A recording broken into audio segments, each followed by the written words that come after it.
On campus, you're surrounded by thousands.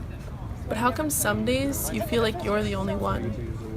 You know, they always said on those college tours that you can make a big university feel small, but you can't make a small university seem big, as if feeling small was such a good thing. Being by yourself, in your room, under the covers, watching your favorite Netflix show, used to make you feel so much better on a bad day. You felt safe, and you felt like everything was going to be just fine. What if I could have told you, though, back when you first came to college, that this wasn't how you should deal with bad days? Would you not believe me? Or would you believe me and just disregard it? What if I told you that having me time all the time was actually mentally destructive? Or choosing not to go out with friends because you wanted to study more wasn't because you're just a good student, but because you were isolating yourself? You used to tell yourself that you would be completely fine living alone for the rest of your life, and you believed it, and it didn't even scare you. Of course, you didn't see it coming. It wasn't all your fault. Some days you couldn't see your friends because you had different schedules. So this meant more dinners alone, more walking to class alone, sitting on the bus alone. I mean, it's okay to be alone, don't get me wrong. Solidarity can be good for the soul, but it does start to eat your energy away. I remember seeing an article about introverts and extroverts. Extroverts need company to feel energized. They crave it.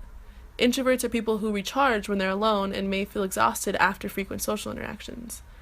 But what happens when an introvert never gets those interactions? They become too comfortable with being with themselves, and then they start to think. They start to lose enthusiasm, and they lose the desire to want to be around people. Is this what happened to you? Is this how you got to where you are? Are you so confident with solidarity that the thought of talking to a friend sounds nauseating?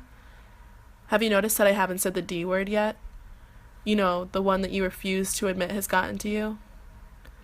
Depression can make you dread the presence of those who love you.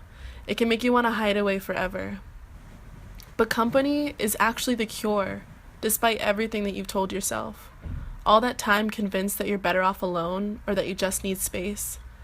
And you didn't know that wasn't true, or that it wasn't healthy.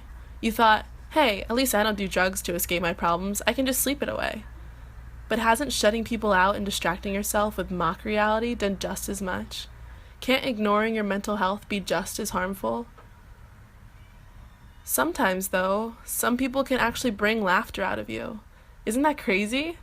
And it feels good. It makes you want to come out of your dark room. It makes you want to spend more time in the lounge with everyone. Because company is the cure, despite everything that you've told yourself. So say yes when people ask you to come out. Invite a friend over to watch that Netflix show with you. Don't hide in the books or under the covers or within the walls of your dorm. The next time you have a bad day, talk to someone about it. It doesn't have to be necessarily about how you're feeling. Sometimes just sharing a laugh with someone can change your whole mood. You know that. Surround yourself with people who make you smile without even noticing, and allow yourself to just enjoy those moments. Don't run from them. Because company really is the cure, despite everything that you've told yourself.